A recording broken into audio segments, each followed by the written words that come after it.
Your wife isn't welcome. She's not exactly family. My mom said it like she was reading a menu, not cutting my entire life in half. I had the phone wedged between my shoulder and ear, standing in our kitchen with a half-packed pie box on the counter. It was the day before Thanksgiving. Turkey brining, football on low in the background, the usual. My 6-year-old daughter, Emma, was coloring turkeys at the table. She heard every word. Her marker stopped in the middle of a feather. She looked up at me, eyes wide, the way kids do when they know something bad just happened but don't understand the rules yet. "Mom," she mouthed. My wife, Mia, was at the sink rinsing sweet potatoes, humming. She saw my face and shut off the water. On the phone, my mom kept going. "You can come, Caleb. Of course you can. But her? And the girl? It's just not the same. This is for real family. Real family." My hand went numb around the phone. Emma's lower lip started to tremble. She looked from me to Mia, then back, like she was waiting for someone to say it was a joke. I didn't explode. I didn't say the speech forming in my throat. I just swallowed it down, felt my pulse banging in my ears, and said, very quietly, "Got it." Then I hung up.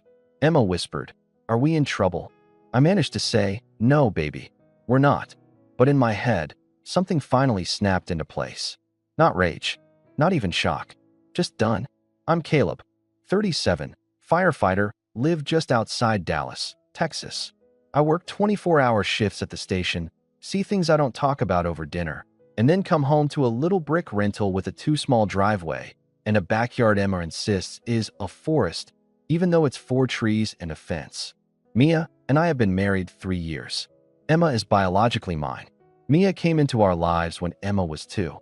My parents have never had a problem using the word step when they introduce her. This is Mia, Caleb's wife. And that's Emma, his little girl. Like they're disclaimers. Like there should have been a trial period. On paper, I've been a pretty good son. When my dad slipped a disc and had to stop working overtime, I picked up extra shifts and started sending them $600 a month to help with the mortgage. When the AC died, I swiped my card for $3,200. When their roof started leaking that spring storm, I took out a small personal loan to cover what insurance wouldn't. Another $5,000. I paid off their last credit card balance when they accidentally missed 4 payments in a row. That was $4,800. Over the last 5 years, it added up, bit by bit. Auto transfers, emergency Venmos, "I'll pay you back," texts that never turned into anything. If you do the math, it's right around 18 grand. $18,000 to be treated like the family ATM with a siren on top. The money always went through me. They never asked Mia. They never even said thank you to her. Even though she was the one who sat at the kitchen table with me at 11 p.m., going over our budget, moving numbers around so we'll make it work, actually happened. They loved help, son. They just didn't love the parts of my life that came with it. The thing is, this Thanksgiving call wasn't out of nowhere. It was just the first time my mom said the quiet part out loud. There were the smaller cuts before. Like Emma's 5th birthday, the first one after Mia and I got married. My parents showed up late and empty-handed because we thought gifts would be confusing since she has 2 households now. My ex and I co-parent. She was there. Her parents were there. They brought a dollhouse and a stack of books tall as Emma. My parents sat at the table and complained about parking. Or last Christmas, when my mom hung stockings with all the grandkids' names spelled out in glitter glue. Lucas, Brody, Haley. Emma's stocking had a pre-printed grandkid on it from the dollar store. "She's only here half the time," my mom whispered, like that made it logical. Emma still smiled. She held the generic stocking and said, "Look, Dad, this one can be for everyone. She is better than any of us." I kept telling myself they'd come around. If I just kept showing up. If I just kept helping. If I smoothed over the edges and made excuses. They're old school. They don't get blended families. They're trying. I said that so many times it stopped sounding like words. The money part, that grew slowly too. Dad retired early because of his back. Mom hadn't worked since I was in middle school. There was always something. Your father's truck needs brakes. The property taxes went up again. We're a little short this month. At first it was $200 here, $300 there. Then it turned into, "Could you just set something up automatically so we don't have to keep asking?" It's embarrassing, Caleb. So I did. $450 every other Friday. Same day I got paid from the station. By the time you mix in the roof, The AC, the card, the surprise medical bills. Yeah? 18 grand sounds about right. When Mia and I talked about going to Paris for our 5th anniversary someday, I remember opening our savings app and laughing. At this rate, I said, by the time we can afford it, we'll be 80. She just smiled that small, tired smile and said, hey, at least we'll be cute old tourists. We were saving slowly. 50 here, 100 there. But it kept getting raided by emergencies that weren't ours. Paris became the joke dream. Until my mom told me my wife and daughter weren't really family. After I hung up, the kitchen went very quiet. Mia wiped her hands on a towel.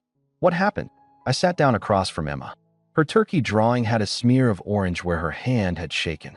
What did Grandma say? She asked. I wanted to lie. I wanted to say Grandma's sick, Grandma's tired, Grandma forgot how phones work. Instead, I took a breath. She said something very unkind. I said, about your mom, and about you coming over. Emma's eyebrows pinched. She doesn't want us there? Mia stepped closer. Hey, that's on them, not you, okay? You didn't do anything wrong.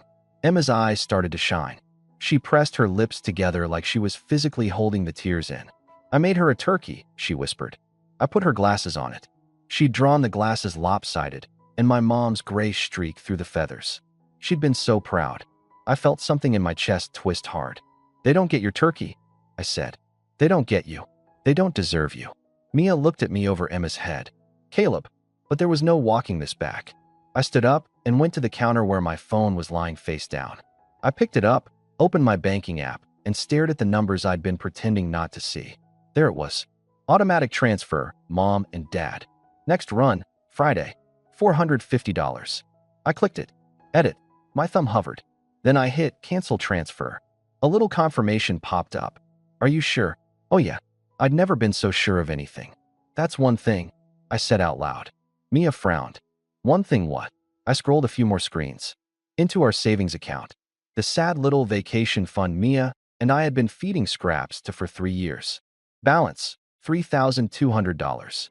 Plus the $450 that wasn't going out on Friday. And the $450 after that. And the Christmas bonus. I knew my mom was already planning around in her head. A thought hit so hard I almost laughed. Mia, I said, what would you do if I told you we could go to Paris now? She blinked. Now as in someday now? Or now as in? As in I can book it tonight if we're okay flying coach and staying in a small hotel with suspiciously floral bedspreads. She stared at me like I'd started speaking another language. Caleb, that money is the same money I've been sending them, I said. The same money they're using to host dinners our daughter isn't welcome at. My voice shook once, then leveled out. I'm done paying to be told my family doesn't count. Emma looked between us, confused but catching the energy. Paris like the tower, she whispered. The sparkly one. Yeah, bug, I said. The sparkly one. Her mouth made a little O. Mia set the dish towel down carefully. Are you sure? She asked. I don't want to be the reason you cut them off. I don't want them blaming me. They already blame you, I said. Might as well give them the right reason. I walked over and kissed her forehead. Pack warm clothes. We're going to eat croissants instead of dry turkey this year. Booking it felt unreal. I sat at the table after Emma went to bed, laptop open, credit cards sweating in my hand. Dallas to Paris. Red-eye flights. Not cheap, but not impossible when you're not bleeding out money for someone else's bills. Hotel near the Latin Quarter. Tiny room, breakfast included. Photos looked like someone's grandma decorated it in 1987. I loved it instantly. I kept thinking about that number, 18,000. This trip, for the 3 of us, all in, about 5. Flights, hotel, a reasonable budget for food, and a couple of tourist things Emma wouldn't remember in detail but would feel in her bones. 5,000 to give my wife a week where she wasn't not exactly family. 5,000 to show my daughter the world is bigger than one ugly opinion. And the most expensive thing, the thing I couldn't put a price on. 5,000 to prove to myself that my job is not sacrifice everything for people who won't do the bare minimum of kindness. I pressed confirm booking. Got the little spinning wheel. Then the email. Your trip to Paris is confirmed. Mia stared at the screen, hand over her mouth. Are we really doing this? She whispered. Yeah, I said. We are. Instead of driving 10 miles to watch my mom carve a turkey and pretend my wife doesn't exist, we were going 5,000 miles across an ocean. It felt like breathing after being underwater for years. I didn't call my parents back. I sent one text in the family group chat. We won't make it for Thanksgiving. Plans changed. Happy holidays. My brother Mark replied with a thumbs up and a turkey emoji. My mom left it on read. We flew out the Tuesday before Thanksgiving. Emma wore the little backpack with cat ears that Mia bought her, clutching a stuffed Dalmatian one of the guys at the station gave her when she visited. Like Daddy's work dog, she said. She pressed her face to the plane window during takeoff and whispered, "It's like the world is a Lego set." Mia reached for my hand, squeezed it hard. "Thank you," she said, "for choosing us." I wanted to say, "for the first time," but I didn't. Paris was cold and bright and overwhelming in the best way. We did the tourist stuff. Eiffel Tower at night. Hot chocolate so thick you could almost stand a spoon in it. Emma fell in love with a carousel in some random square and insisted we ride it 3 times. On Thanksgiving Day, we walked along the Seine eating street crepes instead of sitting in my parents' dining room listening to my dad complain about kids these days. We found a small place serving some version of roast chicken and potatoes. "We can pretend this is turkey," Mia laughed. Halfway through, Emma held up her glass of orange juice. "Cheers," she said. "To our tiny family." I clinked my water glass against hers. "To our tiny family," I repeated. I felt my phone buzz in my pocket a couple times that day. I ignored it. That night, back at the hotel, I finally checked. Group chat was full of pictures from the dinner. Cousins around the table. My parents' house looking extra polished. A photo of the turkey, a shot of my mom's centerpiece that was really just fake leaves around a candle. And then my brother posted a screenshot of my Instagram story. It was a simple picture. Mia and Emma in their winter coats, backs to the camera, looking at the Eiffel Tower lit up. I captioned it, "Happy Thanksgiving from Paris." Mark commented under it in the family chat. "Must be nice to waste money." I stared at that for a long time. I could have ignored it. I could have logged off and gone to sleep. Instead, I felt that old, familiar heat in my chest, and then something colder, clearer right behind it. I typed slowly. No yelling. No all caps. "It is nice," I wrote. "By the way, that's the same money I've been sending to Mom and Dad." Just redirected it. I hit send. No one replied. For about 10 minutes. Then the messages started. "Mom, excuse me? Mark, what is that supposed to mean? Dad, call me. Now." I didn't. Mia saw my face and touched my arm. "You okay?" "Yeah," I said. "They finally know." We put Emma to bed in the tiny cot by the window. She fell asleep holding the Dalmatian by its tail. Mia and I lay there listening to Paris traffic noises we didn't recognize. At exactly 2:03 a.m. Paris time, my phone started ringing. Dad on the screen. I stared at it for a long second. Then I answered. He didn't say hello. "Are you in your right mind?" he snapped. What kind of man cuts his parents off without even warning them? There it was. "Not you're in Paris? That's great. Not how's Emma? Is she having fun? Just the money." "I did warn you," I said quietly. "When Mom said my wife and daughter weren't welcome at Thanksgiving. That was the warning." "That's not what she said," he shot back immediately. "You know your mother. She gets worked up. She didn't mean." She said, "Your wife isn't welcome. She's not exactly family." I repeated the words slowly, and she lumped Emma in with that. "Emma was right there, Dad." She heard it. He went silent for half a beat. "Kids are resilient," he said finally. "You can't throw away years of support over one misunderstanding. Your mother is devastated. She's been crying all day." I closed my eyes. "Dad," I said, "do you know how much I've sent you in the last 5 years?" He scoffed. "Is this about keeping receipts now?"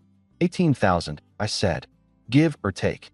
House, AC, credit card, monthly transfers. 18 grand that could have been in Emma's college fund. Or a house down payment. Or I don't know, Paris." He started to say something, but I kept going. "And after all that, the first time I do something for my own family with that money, my brother calls it wasting it. You call at 2 in the morning to demand I explain myself, and Mom tells my wife she's not family." I sat up in bed, careful not to wake Mia. "I'm not your backup bank anymore, Dad," I said. "You're off my accounts. The money's staying here." He exhaled loud enough that it crackled through the speaker. "What are we supposed to do?" he asked. "The mortgage is due next week. We already counted on that transfer." "That's the problem," I said. "You counted on money that was never guaranteed while treating the people supplying it like optional accessories." "That's not fair," he snapped. "We raised you. We gave you everything. You gave me a childhood and a roof, I said. I'm grateful. That debt's paid. This, I gestured around the dim hotel room, even though he couldn't see it. This is for my family now. He went quiet. Then, softer, this is your wife's doing. She's turning you against us. A good woman wouldn't let her husband abandon his parents like this. There it was, the line I'd been expecting. Mia didn't cancel the transfers, I said. I did. Mia didn't say Emma wasn't family. You and Mom did. Stop using her as a shield. He made a disgusted sound. You'll regret this, he said.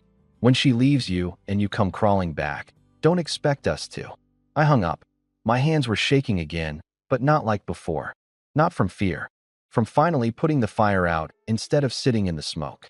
The fallout wasn't subtle. By the time we woke up for breakfast, my phone had 37 new notifications. Texts from Mom.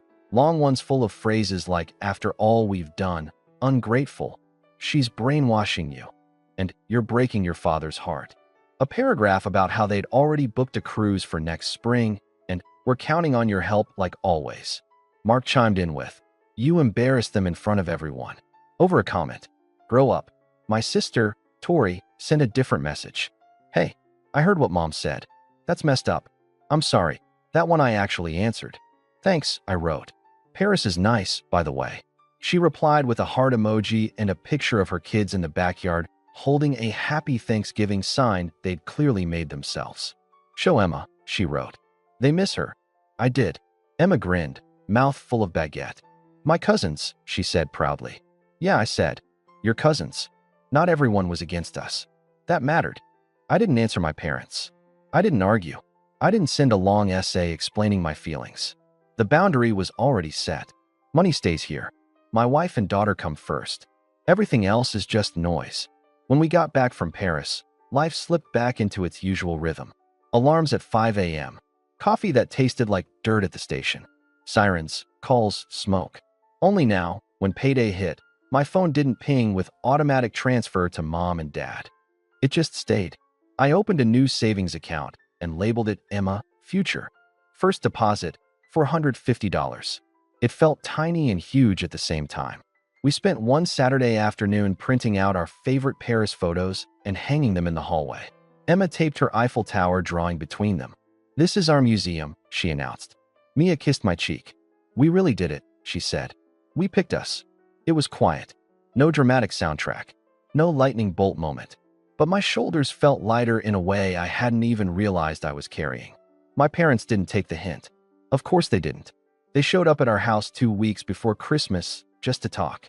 I only opened the door because I saw Tori's minivan behind them and thought maybe she'd come too. She hadn't. It was just them.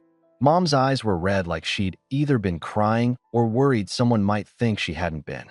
Dad went straight for serious. We're not staying long, he said. We just want to clear the air.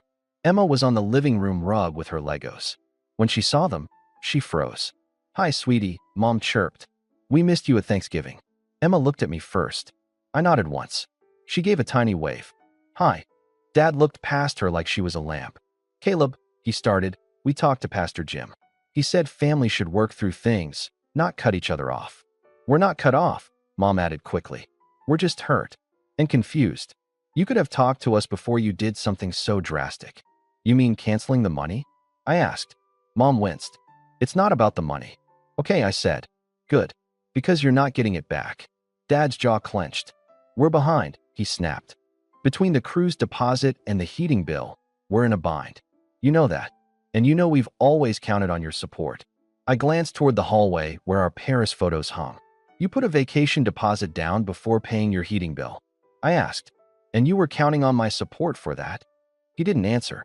Mom switched tactics. Your brother said you bragged in the group chat about wasting money on that trip. I corrected him, I said. I told him it's the same money I've been sending you. Just redirected. I'm allowed to redirect my own money. She flinched at the word. Money should not come with strings, she said. We never raised you to be transactional. I almost laughed. You're right, I said. So let's call this what it is. This isn't me charging you. This is me stopping. I will not fund a family my wife and daughter aren't part of. That's the whole sentence. Mom's eyes filled with angry tears. We never said Emma wasn't family, she protested. You twisted what I said. You told me my wife wasn't welcome. You lumped Emma in. She heard every word. My voice stayed calm, even when my hands didn't. You can pretend you don't remember, but she does. Emma's Lego figure dropped from her hand. She didn't want my turkey, she said quietly. All three of us looked at her. Emma's cheeks were pink. She was staring at the floor, but her voice was clear. I drew Grandma with glasses, she said. Daddy said we could take it. Then you said we shouldn't come. Mom opened and closed her mouth like a fish. I was upset, she stammered. I didn't mean for you to hear. But she did, I said. You can't unring that bell. Dad huffed. So that's it. Years of help, just gone. Over one bad phone call. It's not one call, I said. It's the stockings, the birthdays, the comments, the way you treat Emma like a guest and Mia like a problem. The phone call was the last straw. The money ending is the consequence. Mom sniffed. Your sister thinks you're overreacting, she said. Mark says Mia's got you wrapped around her finger. Funny, I said. Because in Paris, when my dad called at 2 a.m., Mia was sleeping while I canceled the transfers. I stepped back and opened the door wider. I'm not banning you from my life, I said. But the bank is done. If you want a relationship with us, it's not going to be one where I'm always paying and you're choosing who counts. You can either be grandparents to Emma and respectful to my wife, or you can be people I knew a long time ago. That's your choice. They just stared at me. Dad finally muttered, You'll come crawling back. Maybe, I said, but I doubt it. I nodded toward the driveway. Mom's eyes darted to Emma one last time. Come on, Jim, she said tightly. We're wasting our time. They left. Emma walked over after the door closed, slipping her hand into mine. Are they still mad? She asked. Probably, I said. Are we in trouble? She asked again. I shook my head. No bug, I said. We're just not their bank anymore. That's all. She thought about that. Okay, she said. Can we make hot chocolate? Yes, Mia called from the kitchen. Extra marshmallows. We're celebrating. Celebrating what? Emma asked. Mia poked her head around the corner, a smear of flour on her cheek from the cookies she was making.